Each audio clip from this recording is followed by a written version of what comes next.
Ya baik saudara, kita akan melanjutkan pembacaan firman Tuhan.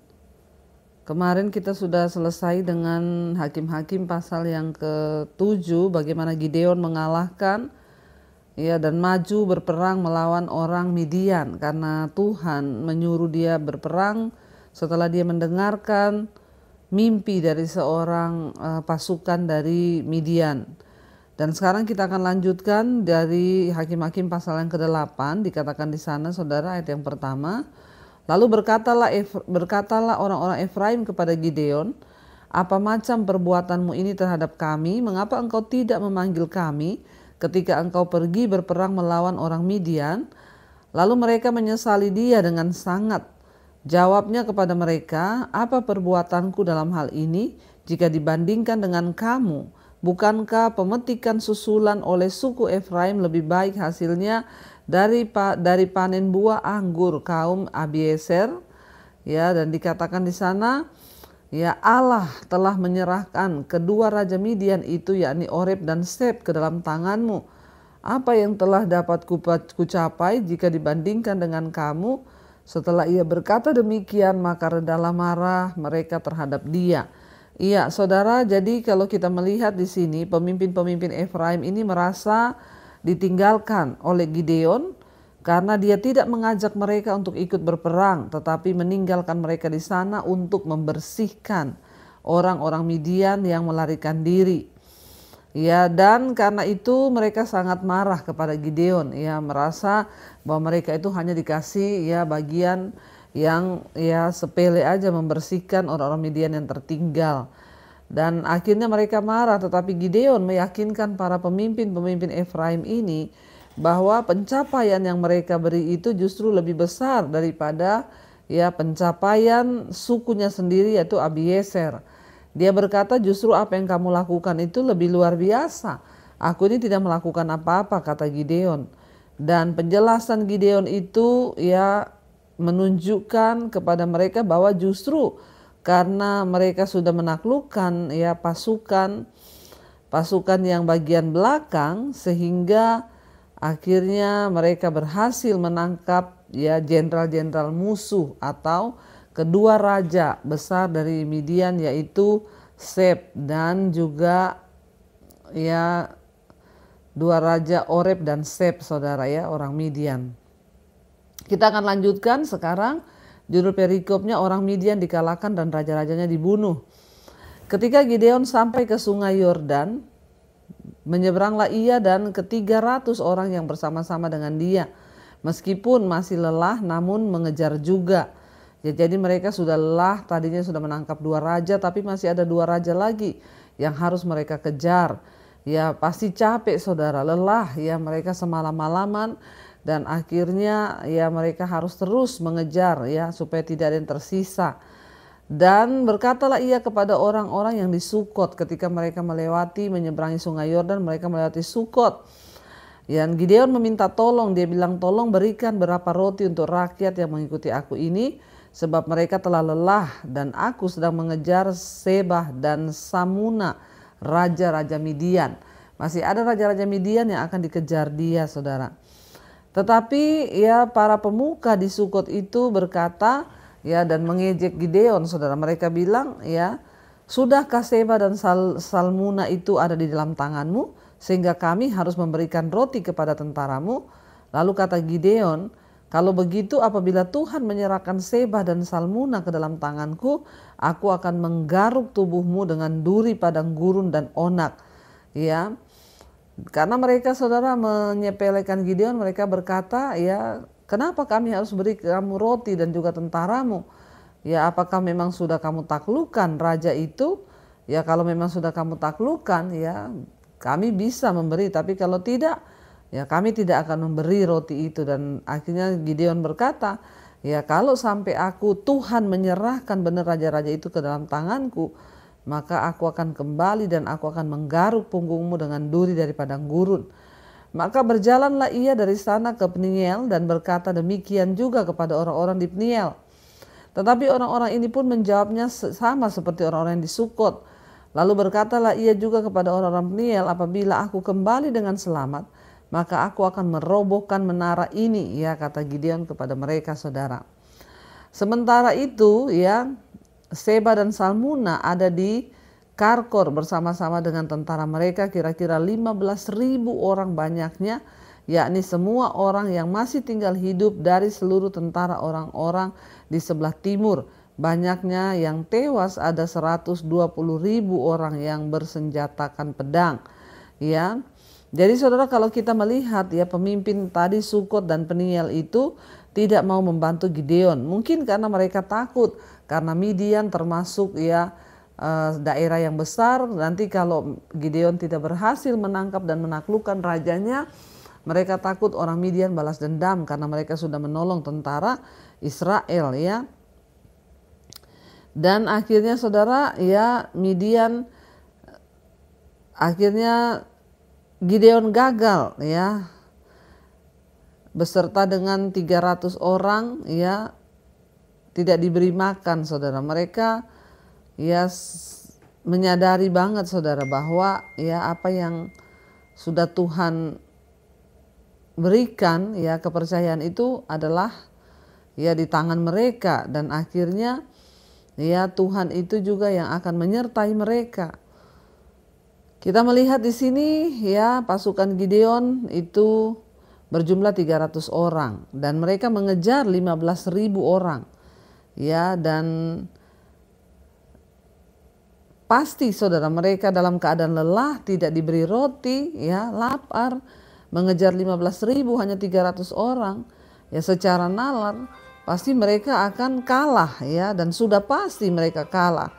Tapi karena Allah yang berjanji menyertai Gideon, saudara, ya, dan akhirnya mereka itu percaya bahwa, ya, janji Tuhan itulah, ya, yang ya dan amin, yang akan memberikan mereka kekuatan, sekalipun mungkin, ya, berat bagi mereka untuk, ya, mengalahkan secara manusia, tapi kan mereka percaya kepada janji Tuhan.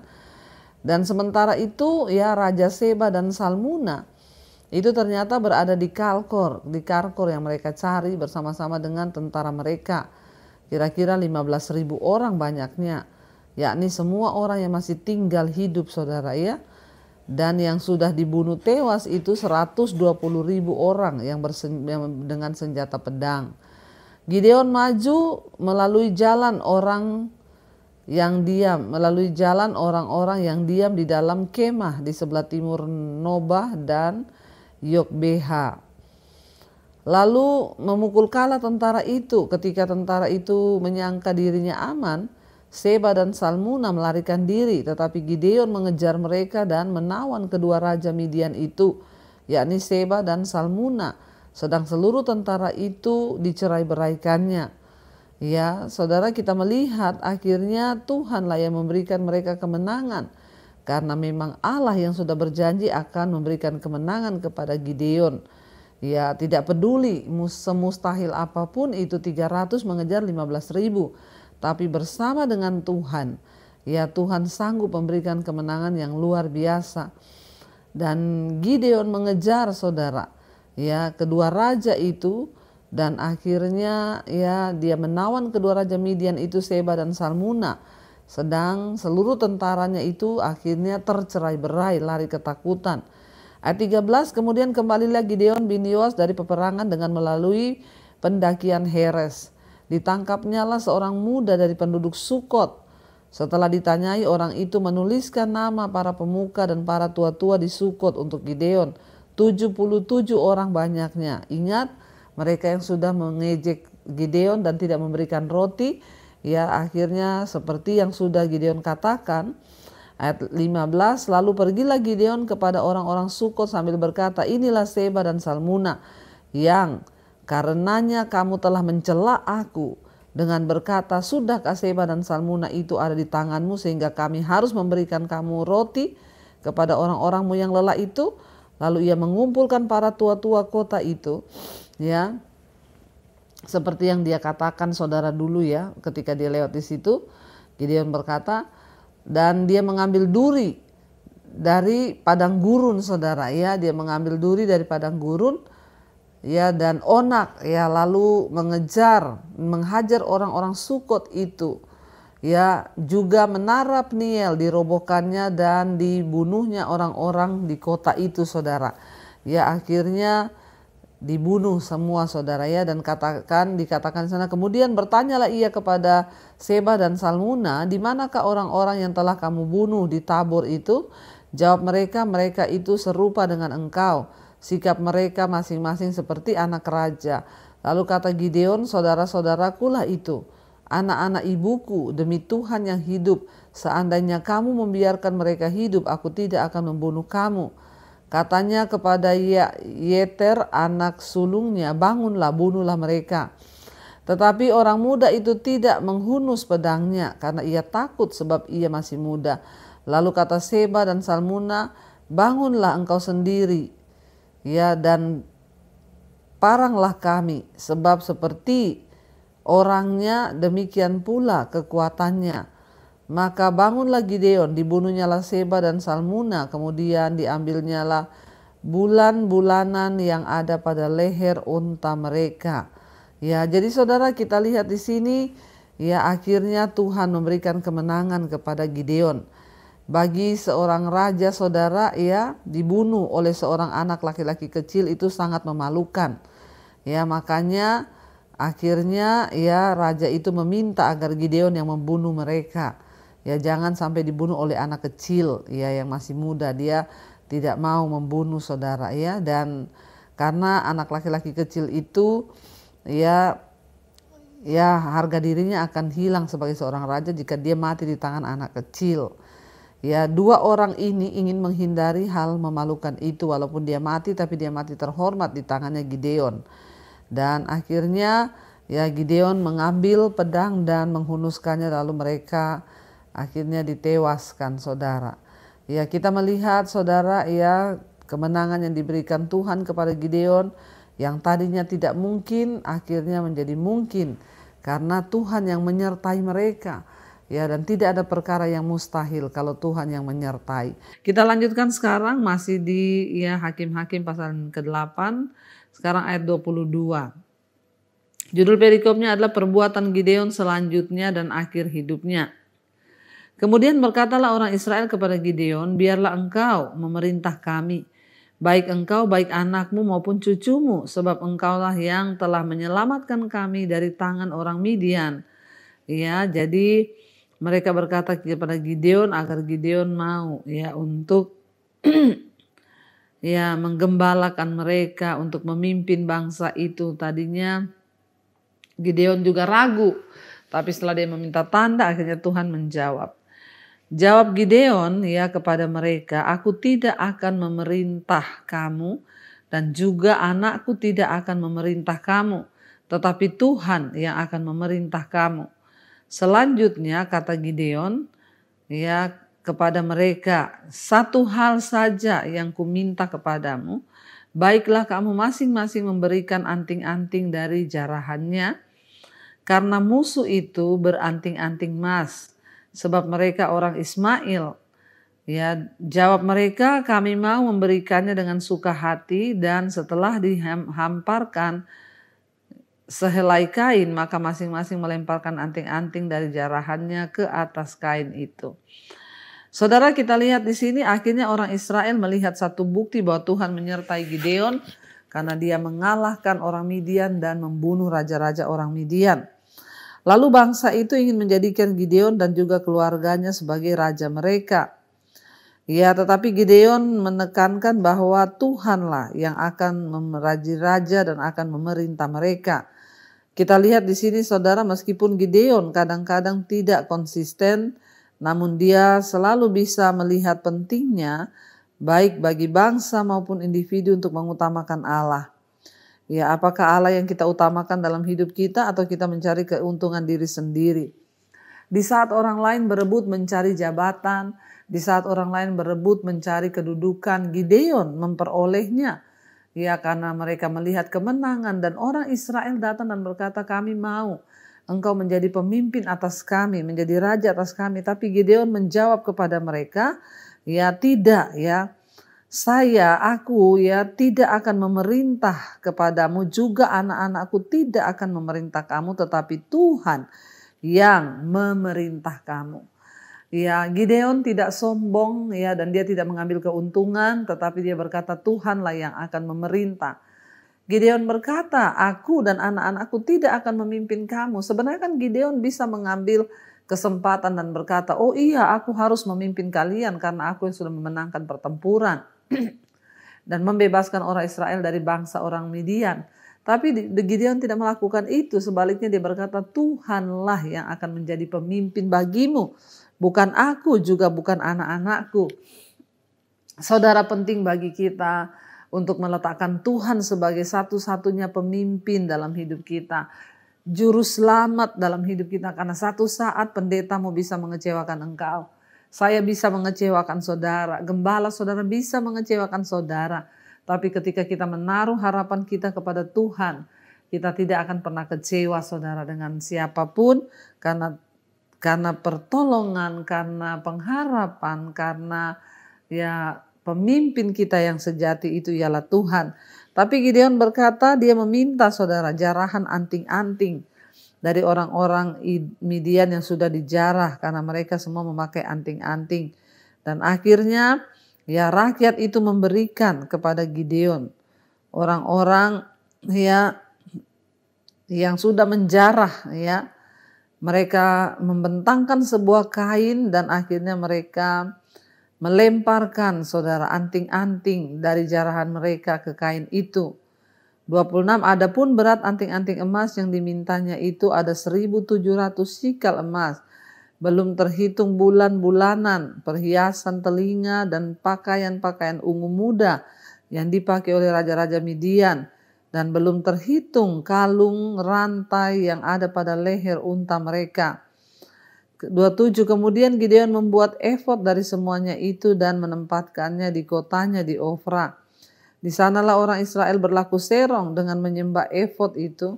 Inilah yang menjadi jerat bagi Gideon dan seisi rumahnya. Kita lihat saudara di situ akhirnya orang-orang yang sangat kaya, ya dikatakan di sana saudara, orang-orang yang sangat kaya meletakkan hiasan-hiasan di tubuh unta mereka sebagai cara untuk menunjukkan ya kekayaan mereka. Jadi unta aja pakai perhiasan karena mereka kaya ya. Bukan cuma orang, unta pun pakai perhiasan saudara. Nah ketika terjadi peperangan akhirnya semua perhiasan itu dijarah oleh orang Israel. Para wanita memakai sangat banyak perhiasan. Seringkali sampai 15 pasang anting-anting. Perhiasan juga dipakai untuk ya keberuntungan. Setelah Gideon naik untuk memerintah, dia kelihatan terhanyut oleh tumpukan kekayaan ini. Akhirnya hal itu membawa orang-orang Israel kepada penyembahan berhala. Dikatakan di sana akhirnya rakyat memberi apa yang Gideon minta saudara. Ya, dan kemudian dikatakan di sana ayat 27, kemudian Gideon membuat efod dari semuanya itu dan menempatkannya di kotanya di Ofra. Di sanalah orang Israel berlaku serong dengan menyembah efod itu. Inilah yang menjadi jerat bagi Gideon dan seisi rumahnya. Karena begitu banyak emas yang diberi, Gideon bingung. Lalu saudara dia bikin efod. Ya, dan akhirnya justru efod itulah yang disuruh sembah ya. Efod itu adalah pakaian linen yang dipakai oleh para imam di dada mereka. Efod itu dianggap suci saudara. Gideon mungkin memiliki motif yang baik untuk membuat efod sebagai suatu pengingat yang tak bisa dilihat untuk ya memperingati kemenangannya.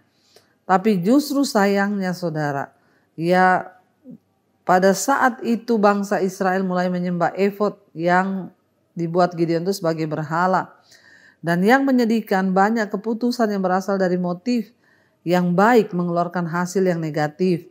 Mungkin ya orang terus bertanya apa yang salah, atau apakah ada kemungkinan timbulnya konsekuensi negatif dalam rencana-rencana dan keputusan-keputusan kita. Ambillah waktu untuk mengantisipasi bagaimana saudara kita ini melakukan sesuatu. Jangan sampai itu sebenarnya tujuannya baik malah jadi membawa kita kepada dosa. Tadinya Gideon membuat sebuah efod ya, atau pakaian linen, itu dipakai, yang biasa dipakai oleh para imam di dada mereka, tapi berlapis emas, saudara. Ya, efodnya itu akhirnya ditaruh di situ di tengah di kotanya. Tetapi akhirnya Gideon tadinya membuat efod itu sebagai sebuah peringatan kemenangan yang Tuhan berikan terhadap orang Midian, tapi berubah menjadi ya penyembahan berhala. Akhirnya rakyat dan orang Israel menyembah efod itu menjadi penyembahan berhala. Ya, dan dikatakan di sana akhirnya mereka menyembah berhala, dan ini menjadi jerat bagi Gideon dan keluarganya. Ayat 28, demikianlah saudara, ya akhirnya orang Midian tunduk kepada orang Israel dan tidak dapat menegakkan kepalanya lagi, maka amanlah negeri itu 40 tahun lamanya pada zaman Gideon. Lalu Yerubbaal bin Yoas pergi dan diam di rumahnya sendiri. Gideon mempunyai 70 anak laki-laki. Ya, dikatakan di sana memiliki 70 anak laki-laki. Semuanya anak kandungnya sebab ia beristri banyak. Juga gundiknya yang tinggal di Sikem melahirkan seorang anak laki-laki baginya. Lalu ia melahirkan seorang anak laki-laki, lalu ia memberikan nama Abimelek kepada anak itu. Gideon bin Yoas mati pada waktu rambutnya telah putih, lalu dikuburkan dalam kubur Yoas ayahnya di Ofra, kota orang Abiezer. Ya, setelah Gideon mati, kembalilah orang Israel berjalan serong dengan mengikuti para Baal dan membuat Baal Berit menjadi Allah mereka. 34 orang Israel ya tidak ingat kepada Tuhan Allah mereka yang telah melepaskan mereka dari tangan semua musuhnya di sekelilingnya, juga tidak menunjukkan ya terima kasihnya kepada keturunan ya Yerubbaal Gideon, seimbang dengan segala yang baik yang telah dilakukannya kepada orang Israel. Jadi kita lihat di sini saudara, ya akhirnya hubungan antara Gideon dengan seorang gundik ini menghasilkan seorang anak laki-laki yang akhirnya memecah belah keluarga Gideon dan menyebabkan tragedi bagi bangsa Israel. Kisah Gideon menggambarkan fakta bahwa para pahlawan dalam peperangan tidak selalu merupakan pahlawan dalam kehidupan iman. Gideon mampu memimpin bangsa Israel, tetapi dia tidak bisa memimpin keluarganya. Tidak peduli siapapun Anda, ya. Kita lihat di sini kejatuhan moral itu menyebabkan berbagai masalah terjadi. Hanya karena kita sudah memenangkan satu pertempuran melawan pencobaan tidak berarti kita akan otomatis memenangkan pertempuran berikutnya. Maka kita harus waspada terhadap pencobaan.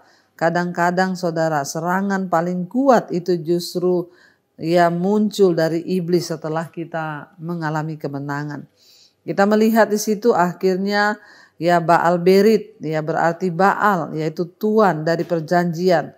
Penyembahan berhala ya akhirnya bisa menggabungkan unsur-unsur dari agama Israel dan juga agama Kanaan. Ya, semua kemenangan yang diraih oleh Gideon pada akhirnya berubah menjadi malapetaka. Dia menikah dengan ya banyak istri dan gundiknya melahirkan anak yang pada akhirnya Abimelek ya, yang dia beri nama Abimelek saudara, ya akhirnya menjadi bencana bagi dirinya sendiri. Ya, dan terjadi pecah belah dalam keluarga ya karena anak itu saudara. Ya, dan kita melihat di sini ya Gideon akhirnya menghabiskan masa hidupnya, tetapi saudara ya bangsa Israel akhirnya jatuh kembali ke penyembahan berhala, justru yang lebih menyakiti hati Tuhan. Bapak Ibu yang terkasih, kita belajar hari ini bahwa mari kita berjaga-jaga senantiasa. Ya, sekalipun kemenangan sudah kita raih, jangan pernah ya lengah dengan iman kita, tapi biarlah kita mau terus menjaga hati hidup kudus ya, dan tidak bermain-main dengan dosa supaya kemenangan itu tidak menjadi sia-sia. Mari kita tundukkan kepala, kita berdoa. Terima kasih Bapa, kami mengucap syukur buat firman Tuhan berbicara kepada kami, mengingatkan kami untuk hanya selalu mengandalkan Tuhan saja. Beri hati yang baru, hidup yang baru, dilepaskan dari setiap ikatan dosa. kenajisan, percabulan, perselingkuhan, homoseksual, lesbian, rokok, minuman keras, obat-obatan terlarang, judi, kemabukan, narkoba. Tuhan lepaskan kami. Bahkan Tuhan memberikan kami hidup yang baru. Berkati Tuhan setiap mereka yang rindu ada pemulihan dalam rumah tangga, yang juga Tuhan sedang ada sakit penyakit, Tuhan sembuhkan dalam nama Yesus. Kami percaya ada kesembuhan. Berkati setiap mereka yang punya masalah dengan keuangan, terlilit hutang piutang, Tuhan juga turut bekerja mendatangkan kebaikan. Kami membuka hati dan iman kami, mengangkat tangan kami untuk menerima berkat Tuhan. Karena itu saudara, diberkatilah engkau dalam hidupmu, diberkatilah rumah tanggamu, diberkati pekerjaanmu. Terimalah kiranya berkat dari Allah Bapa, cinta kasih Tuhan Yesus Kristus, penyertaan Allah Roh Kudus turun atas hidupmu. Di dalam nama Yesus mulai hari ini bahkan sampai kali yang kedua Tuhan Yesus datang menjemput kita, nama kita tercatat di dalam kitab kehidupan. Dalam nama Yesus yang percaya diberkati Tuhan, katakan bersama, amin, amin, amin. Tuhan Yesus memberkati, shalom dan Immanuel.